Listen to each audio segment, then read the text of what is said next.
la greffière d'audience. Bonjour, messieurs les juges. Ceci est l'affaire IT 06 90A, le procureur contre Ante Gotovina et Mladen Markac. Le président. Merci, madame la greffière. Monsieur Gotovina,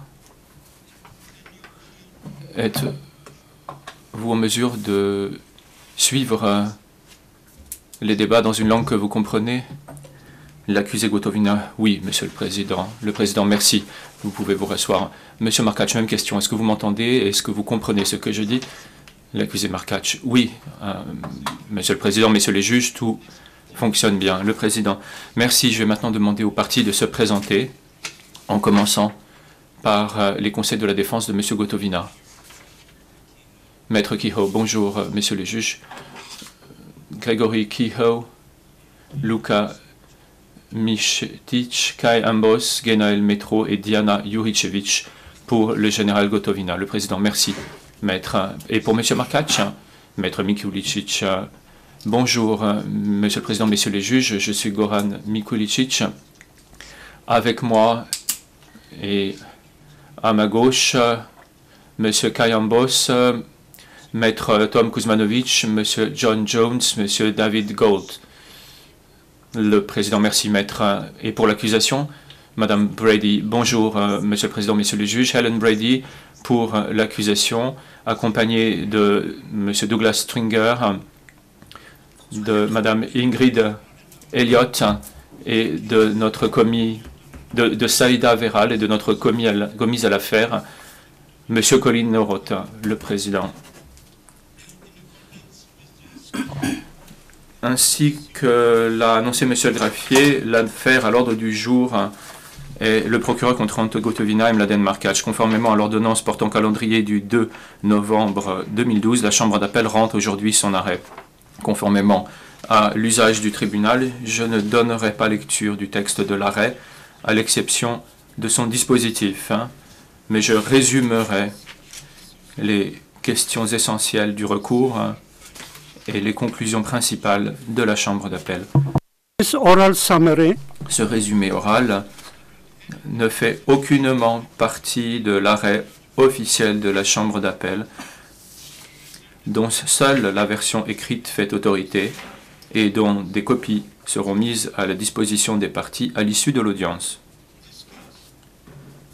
Cette affaire concerne les événements survenus pendant la période s'étendant de juillet 1995 au moins jusqu'au 30 septembre 1995 ou vers cette date, dans la région de la Krajina en Croatie, période au cours de laquelle des dirigeants et représentants des autorités croates ont lancé l'opération Tempête, une action militaire visant à prendre le contrôle du territoire de la région de la Krajina.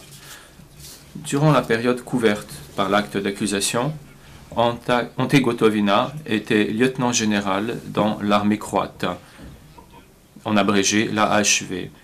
Il était le commandant du district militaire de Split et assurait le commandement opérationnel général de l'opération Tempête dans le sud de la région de la Krajina.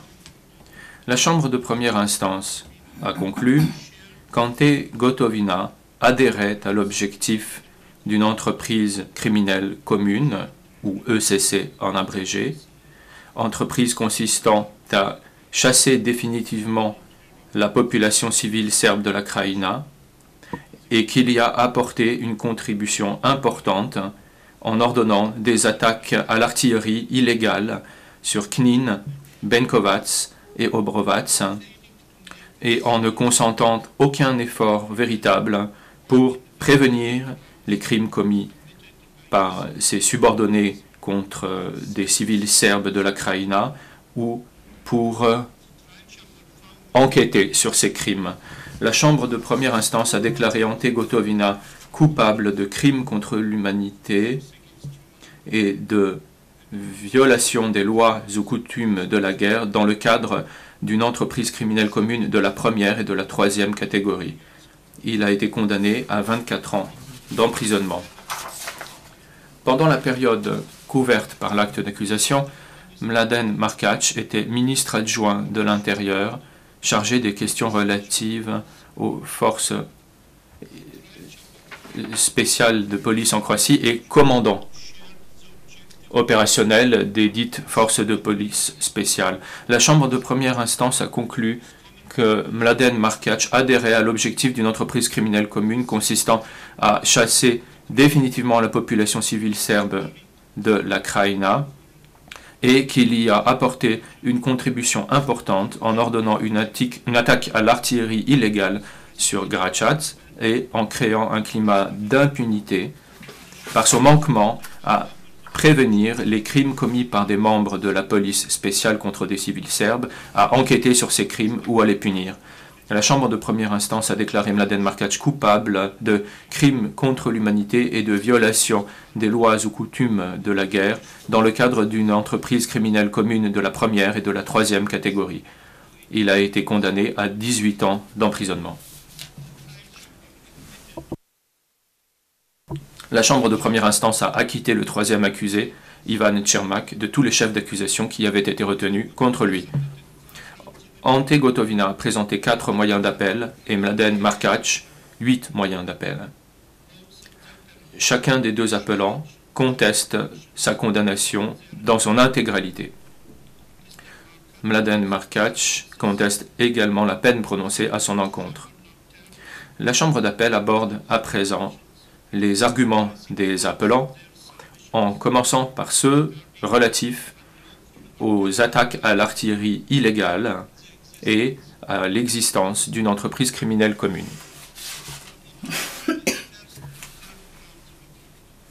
Monsieur Gotovina ne marche pas mon truc. Dans son premier moyen d'appel, et Monsieur Markač towns were not that they are. Donc M. Gotovina, par son premier et troisième moyen d'appel, et M. Markač, par son premier et deuxième moyen d'appel, en partie soutiennent que les attaques à l'artillerie contre Knin, Benkovac, Suprovac et Gračac, ou encore les 4 villes, n'étaient pas illégales, et que puisqu'il n'a pas été conclu que les attaques d'artillerie étaient illégales, la conclusion de la Chambre de première instance relative à l'existence d'une entreprise criminelle commune ne peut pas être confirmée. L'accusation répond que la Chambre de première instance n'a pas commis d'erreur en concluant que des attaques illégales à l'artillerie avaient eu lieu contre les 4 villes ou que l'entreprise criminelle commune existait. La Chambre d'appel rappelle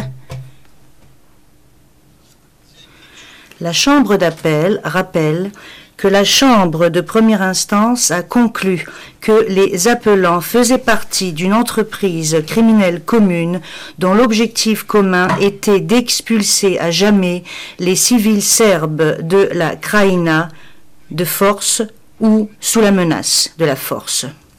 Pour conclure à l'existence d'une entreprise criminelle commune, la Chambre de première instance s'est appuyée sur son évaluation globale de plusieurs conclusions qui se corroborent mutuellement. La Chambre d'appel considère que la pierre angulaire de l'analyse relative à l'existence de l'entreprise criminelle commune était sa conclusion suivant laquelle les attaques illégales à l'artillerie visaient les civils et des objets civils dans les 4 villes submentionnées et que ces attaques illégales ont provoqué l'expulsion d'un grand nombre de civils dans la région de la Krajina, les juges Ajus et Pokar étant en désaccord. La conclusion de la Chambre de première instance, suivant laquelle les attaques à l'artillerie contre les 4 villes étaient illégales, s'appuyait largement sur l'analyse des sites d'impact individuels à l'intérieur des 4 villes, à laquelle je ferai désormais référence sous le nom d'analyse d'impact. Cette analyse d'impact se fondait sur la conclusion de la Chambre de première instance concernant la marge d'erreur de 200 mètres pour des projectiles d'artillerie tirés sur les 4 villes. J'y ferai désormais référence sous le nom de norme des 200 mètres. Compte tenu de cette marge d'erreur, la Chambre de première instance a conclu que tous les sites d'impact situés à plus de 200 mètres d'une cible qu'elle estimait légitime constituaient des éléments de preuve d'une attaque illégale à l'artillerie. En identifiant les cibles légitimes, la Chambre de première instance a pris en considération en partie sa conclusion suivant laquelle la HV ne pouvait pas identifier des cibles opportunistes telles que la police qui se déplaçait ou des véhicules militaires dans les 4 villes. La Chambre d'appel a conclu à l'unanimité que la Chambre de première instance a commis une erreur en dérivant et appliquant la norme des 200 mètres. Le jugement ne comporte aucune indication que des éléments de preuve considérés par la Chambre de première instance suggéraient une marge d'erreur de 200 mètres et aucun raisonnement ne figure dans le jugement pour expliquer comment la Chambre de première instance a calculé cette marge d'erreur. La Chambre de première instance a examiné des éléments de preuve présentés par des témoins experts qui ont témoigné que des facteurs tels que la vitesse du vent et la température de l'air auraient pu occasionner des variations de la précision des armes utilisées par la HV contre les 4 villes. Et la Chambre de première instance a noté de façon explicite qu'elle n'avait pas reçu suffisamment d'éléments de preuve pour tirer des conclusions sur ces facteurs eu égard à chacune des 4 villes. Toutefois, dans son analyse d'impact, la Chambre de première instance a appliqué uniformément la norme des 200 mètres à tous les sites d'impact, et ce dans chacune des 4 villes. Au vu de ces circonstances, la Chambre d'appel conclut à l'unanimité que la Chambre de première instance a commis une erreur en adoptant une marge d'erreur qui n'a pas été liée aux éléments de preuve versés au dossier. En ce qui concerne les cibles opportunistes dans les 4 villes, la Chambre d'appel conclut que la Chambre de première instance n'a pas commis d'erreur en déterminant que la HV n'avait pas la capacité de frapper des cibles opportunistes dans les villes de Bankovac, Gračac et Obrovac. Cependant, la Chambre d'appel constate que des éléments de preuve relatifs aux cibles opportunistes dans la ville de Knin ont été présentés à la Chambre de première instance qui ne les a manifestement pas prises en considération. Dans ce contexte, la Chambre d'appel conclut que la Chambre de première instance a commis une erreur en concluant que les attaques contre Knin ne visaient pas des cibles opportunistes, messieurs les juges Ajus et Pocard étant en désaccord. La Chambre d'appel rappelle que, alors que la Chambre de première instance a tenu compte d'un certain nombre de facteurs pour évaluer si des obus particuliers visaient des cibles militaires légitimes, la distance entre un site d'impact donné et la cible d'artillerie identifiée la plus proche était la pierre angulaire et le principe de base de l'analyse d'impact de la Chambre de première instance, les juges Ajus et Pocard étant en désaccord. La Chambre d'appel conclut que les erreurs commises par la Chambre de première instance eu égard à la norme des 200 mètres et les cibles opportunistes sont suffisamment graves pour que les conclusions de l'analyse d'impact ne soient pas retenues, les juges Ajus et Pocard étant en désaccord. Bien que la Chambre de première instance ait pris en compte des éléments de preuve supplémentaires pour conclure à l'illégalité des attaques contre les 4 villes, la Chambre d'appel conclut que sans l'analyse d'impact, ces autres éléments de preuve ne sont pas suffisants pour étayer une conclusion suivant laquelle les attaques d'artillerie contre les 4 villes étaient illégales, les juges Ajus et Pocard étant en désaccord. Au vu de ce qui précède, la Chambre d'appel conclut que aucune chambre de première instance raisonnable aurait pu conclure, au-delà de tout doute raisonnable, que les 4 villes ont fait l'objet d'attaques d'artillerie illégales. Par conséquent, la Chambre d'appel fait droit au premier moyen d'appel de M. Gotovina en partie et en partie au premier moyen d'appel de M. Markach et annule ou infirme la conclusion de la Chambre de première instance suivant laquelle les attaques d'artillerie contre les 4 villes étaient illégales, les juges Ajus et Pocard étant en désaccord. Eu égard à la responsabilité au titre de l'entreprise criminelle commune, la Chambre d'appel observe que la Chambre de première instance a conclu à l'existence d'une entreprise criminelle commune sur la base de son évaluation globale de conclusions qui se corroborent mutuellement. Mais la Chambre d'appel considère que les conclusions de la Chambre de première instance relatives à l'objectif principal commun de l'entreprise criminelle commune qui consistait à expulser par la force les civils de la Krajina s'appuyait essentiellement sur l'existence d'attaques illégales à l'artillerie contre les civils et les objets civils dans les 4 villes, les juges Ajus et Pocard étant en désaccord. Bien que la Chambre de première instance ait également examiné des éléments de preuve relatifs à la planification et aux suites des attaques à l'artillerie pour étayer sa conclusion eu égard à l'existence d'une entreprise criminelle commune, elle a explicitement considéré ces éléments de preuve au vu de sa conclusion relative à l'illégalité des attaques contre les 4 villes. De surcroît, la Chambre de première instance n'a pas conclu que l'un ou l'autre des appelants ait été directement impliqué dans l'adoption des politiques discriminatoires de la Croatie.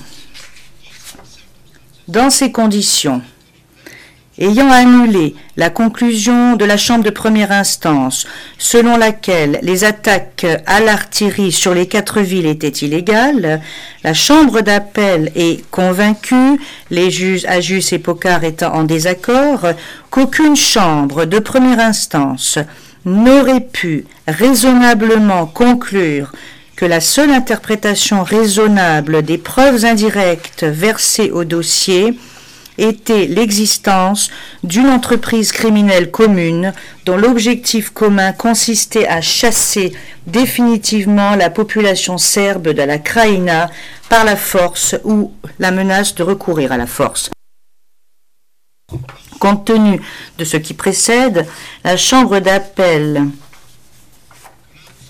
fait droit partiellement au premier et troisième moyen d'appel de M. Ante Gotovina et au premier et second moyen d'appel de Mladen Markach et annule la conclusion de la Chambre de première instance selon laquelle il existait une entreprise criminelle commune visant à chasser définitivement la population serbe de la Krajina par la force ou la menace de recourir à la force, les juges Ajus et Pocard étant en désaccord.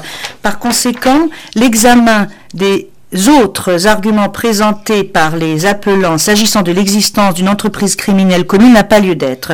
La Chambre d'appel relève que l'ensemble des déclarations de culpabilité prononcées contre les appelants l'ont été au titre de la participation d'une entreprise criminelle commune en tant que mode de responsabilité. Toutes ces déclarations de culpabilité sont par conséquent annulées. Après avoir infirmé les juges Ajus et Pocard étant en désaccord, les déclarations de culpabilité prononcées contre les appelants, toutes prononcées pour leur participation à une entreprise criminelle commune, la Chambre d'appel examine à présent les arguments des parties concernant l'opportunité de prononcer des déclarations de culpabilité sur la base d'autres formes de responsabilité. La Chambre d'appel rappelle que dans son ordonnance relative au dépôt d'écriture supplémentaire rendue le 20 juillet 2012, elle a considéré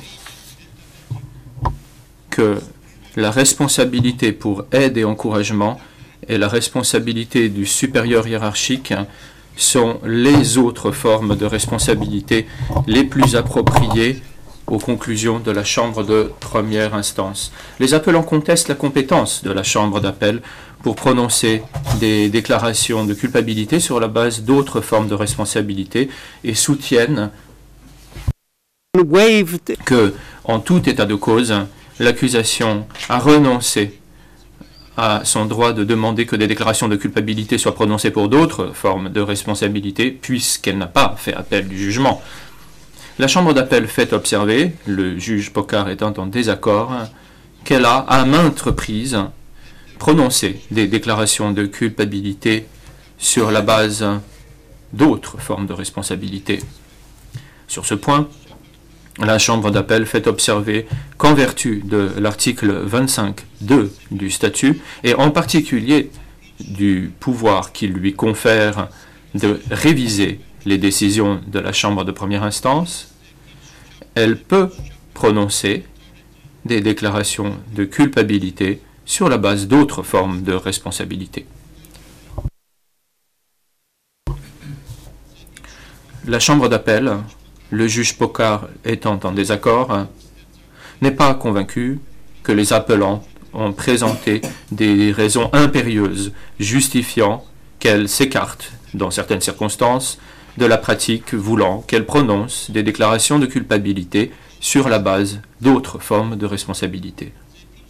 La Chambre d'appel note toutefois qu'elle ne prononcera pas de déclaration de culpabilité sur la base d'autres formes de responsabilité lorsque cela portera gravement atteinte au droit de l'appelant à un procès équitable ou amènera la Chambre d'appel à outrepasser ses pouvoirs tels qu'ils sont définis dans le statut.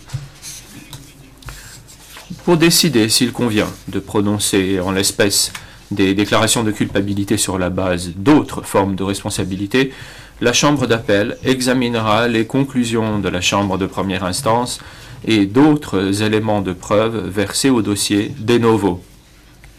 La Chambre d'appel rappelle que dans son analyse, la Chambre de première instance s'est concentrée sur la question de savoir si certaines conclusions étaient suffisantes pour prononcer des déclarations de culpabilité sur la base de la responsabilité découlant de la participation à une entreprise criminelle commune.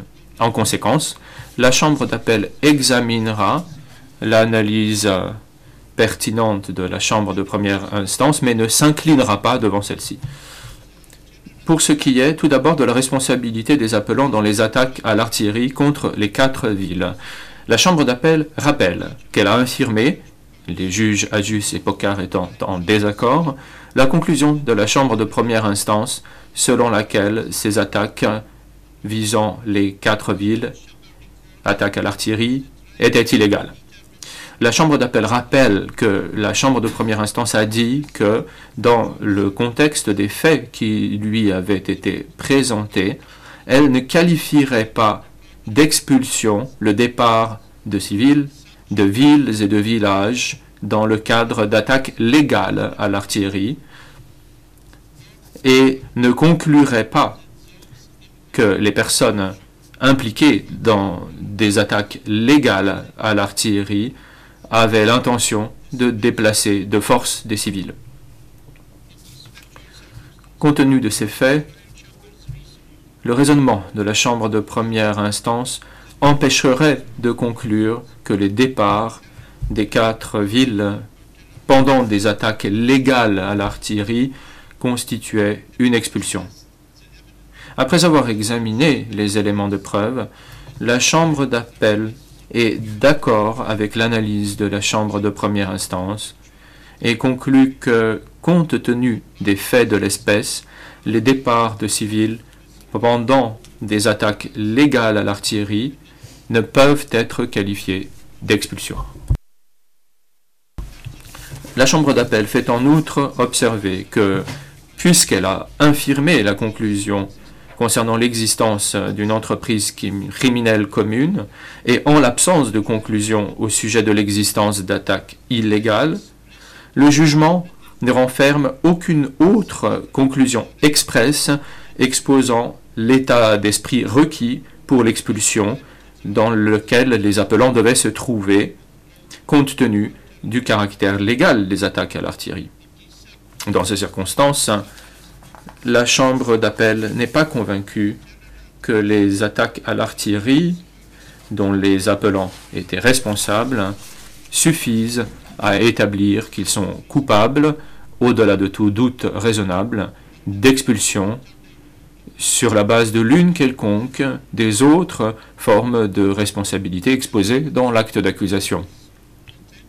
Au sujet de l'éventuelle responsabilité d'Ante Gotovina sur la base d'autres formes de responsabilité fondées sur d'autres conclusions de la Chambre de première instance, la Chambre d'appel rappelle que, outre ces conclusions concernant les attaques à l'artillerie contre les 4 villes, la Chambre de première instance a conclu que Ante Gotovina était au courant des crimes qui auraient été en train d'être commis dans les 4 villes avant et après les attaques à l'artillerie, que ces crimes exigeaient l'ouverture d'une enquête et qu'Ante Gotovina n'a pas donné suite.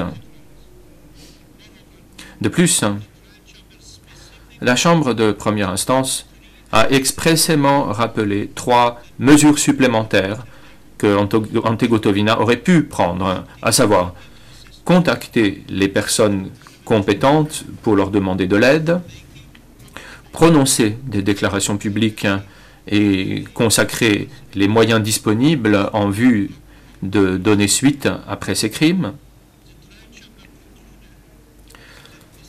Après ces crimes, la Chambre de première instance a conclu qu'Ante Gotovina n'a pas entrepris des efforts sérieux pour enquêter sur les crimes et pour empêcher de futurs crimes. La Chambre d'appel observe que la Chambre de première instance s'est fondée sur sa conclusion concernant l'illégalité des attaques à l'artillerie pour apprécier la responsabilité de Ante Gotovina pour d'autres comportements et son manquement à l'obligation d'agir. Cependant, la Chambre d'appel, le juge Agius étant en désaccord, considère que la description faite par la Chambre de première instance des mesures supplémentaires qu'Ante Gotovina aurait dû prendre était laconique et vague, et qu'elle n'a pas dit précisément comment ces mesures auraient pu remédier aux lacunes apparentes d'Ante Gotovina en ce qui concernait la suite à donner au crime. La Chambre d'appel rappelle que la Chambre de première instance a expressément examiné des éléments de preuve selon lesquels Ante Gotovina a pris de nombreuses mesures pour prévenir et minimiser les crimes et le désordre général au sein des troupes de l'AHV placées sous son commandement. La Chambre d'appel rappelle en outre que pendant le procès des experts, pendant la déposition des experts, l'interprète reprend. La Chambre d'appel rappelle en outre que pendant le procès, des experts ont témoigné qu'Ante Gotovina a pris toutes les mesures nécessaires et raisonnables pour maintenir l'ordre parmi ses subordonnés. Dans ce contexte, la Chambre d'appel, le juge Agius étant en désaccord, considère que les éléments de preuve versés au dossier n'établissent pas, au-delà de tout doute raisonnable, que le manquement à l'obligation d'agir de la part d'Ante Gotovina était si important qu'il engage une responsabilité pénale au titre de l'aide et de l'encouragement ou de la responsabilité du supérieur hiérarchique. Dans ce contexte, la Chambre d'appel, le juge Agius étant en désaccord, ne peut trouver aucune autre conclusion de la Chambre de première instance qui permettrait d'établir l'existence de l'élément matériel susceptible de justifier le prononcé d'une déclaration de culpabilité sur la base d'une autre forme de responsabilité. En conséquence, la Chambre d'appel, le juge Agius étant en désaccord, ne prononcera pas de déclaration de culpabilité à l'encontre d'Ante Gotovina sur la base d'autres formes de responsabilité. S'agissant de la responsabilité éventuelle de Mladen Markac sur la base d'autres formes de responsabilité, compte tenu des conclusions de la Chambre de première instance qui n'ont pas été infirmées, la Chambre d'appel rappelle que la Chambre de première instance a conclu que Mladen Markac n'a pas ordonné l'ouverture d'une enquête concernant des actes criminels qui auraient été commis par des membres de la police spéciale. La Chambre de première instance a conclu que, par son inaction, Mladen Markac avait créé un climat d'impunité parmi les membres de la police spéciale, climat qui a encouragé par la suite la commission de crimes par celle-ci, y compris des meurtres et des destructions de biens. La Chambre d'appel observe que la Chambre de première instance n'a pas expressément conclu que Mladen Markac avait apporté une contribution importante aux crimes commis par la police spéciale ou qu'il exerçait un contrôle effectif sur celle-ci. De plus, la Chambre d'appel, les juges Ajus et Pocard étant en désaccord, considère que toutes les conclusions de la Chambre de première instance concernant la culpabilité de Mladen Markac ont été tirées à la lumière de sa conclusion concernant les attaques illégales à l'artillerie contre les 4 villes. En conséquence, la Chambre d'appel conclut que la Chambre de première instance n'a tiré aucune conclusion suffisante de prime abord pour prononcer des déclarations de culpabilité contre Mladen Markac au titre de l'aide et l'encouragement ou de la responsabilité du supérieur hiérarchique. En l'absence de telles conclusions, et compte tenu des circonstances de l'espèce, la Chambre d'appel, le juge Ajus étant en désaccord, n'examinera pas les autres conclusions de la Chambre de première instance et les autres éléments de preuve versés au dossier. Pour ce faire, il faudrait que la Chambre d'appel se livre par trop à un examen des faits et des éléments de preuve. La Chambre d'appel, les juges Ajus et Pocard étant en désaccord, rappelle que l'existence d'une entreprise criminelle commune et d'attaques illégales à l'artillerie sous-tend toutes les conclusions essentielles tirées dans le jugement. Dans ce contexte, toute tentative de faire les déductions requises pour prononcer des déclarations de culpabilité sur la base d'autres formes de responsabilité risquerait de porter gravement atteinte au droit de Mladen Markac à un procès équitable. Compte tenu de ce qui précède, la Chambre d'appel, le juge Ajus étant en désaccord, ne prononcera pas de déclaration de culpabilité à l'encontre de Mladen Markac sur la base d'autres formes de responsabilité. Je vais à présent donner lecture du dispositif de l'arrêt. Monsieur Gotovina et Monsieur Markac, veuillez vous lever.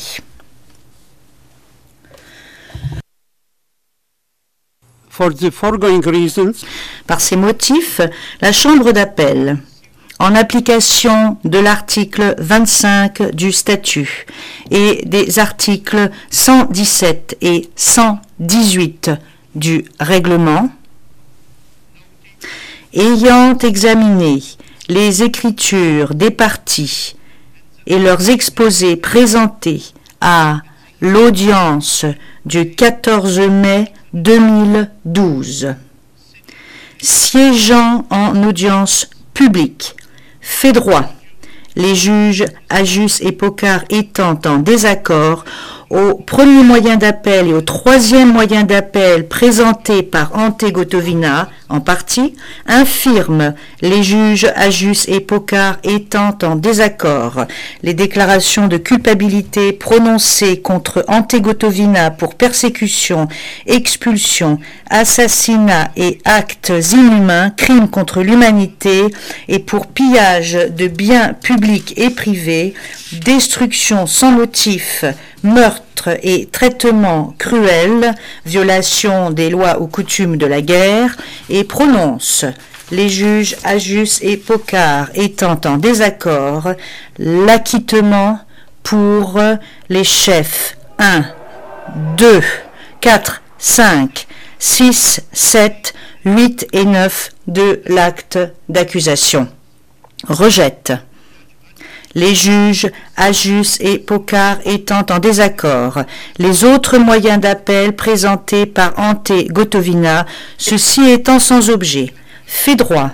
Les juges Ajus et Pocard étant en désaccord au premier moyen d'appel et au deuxième moyen d'appel présenté par Mladen Markacs en partie, infirme les juges Ajus et Pocard étant en désaccord les déclarations de culpabilité prononcées contre Mladen Markacs pour persécution, expulsion, assassinat et actes inhumains, crimes contre l'humanité et pour pillage de biens publics et privés, destruction sans motif, meurtre et traitement cruel, violation des lois ou coutumes de la guerre, et prononce, les juges Ajus et Pocard étant en désaccord, l'acquittement pour les chefs 1, 2, 4, 5, 6, 7, 8 et 9 de l'acte d'accusation. Rejette. Les juges Ajus et Pocard étant en désaccord, les autres moyens d'appel présentés par Mladen Markacs, ceci étant sans objet, ordonne, conformément aux articles 99A et 107 du règlement, la libération immédiate d'Antegotovina et de Mladen Markacs et enjoint au greffier de prendre les dispositions nécessaires. Le juge Théodore Méron joint une opinion individuelle. Le juge Carmel Ajus joint une opinion dissidente. Le juge Patrick Robinson joint une opinion individuelle. Le juge Fausto Pocard joint une opinion dissidente. Monsieur Gotovina et Monsieur Markacs, vous pouvez vous rasseoir. Madame la greffière d'audience, vous pouvez distribuer des exemplaires du prononcé de l'arrêt aux parties.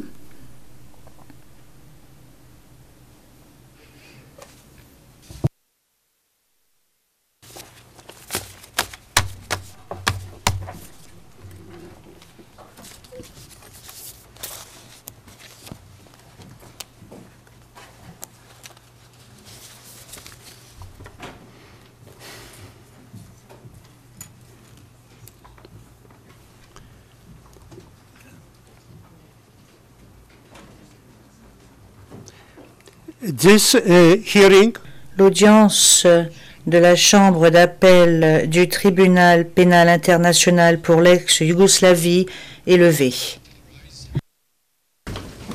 Correction de la cabine française au début du prononcé, corriger la phrase suivante. Pendant la Antegotovina adhérait à l'objectif d'une entreprise commune, ECC en abrégé, entreprise consistant à, remplacer entreprise consistant à par tout simplement consistant à. Et deuxièmement, corriger la phrase suivante, durant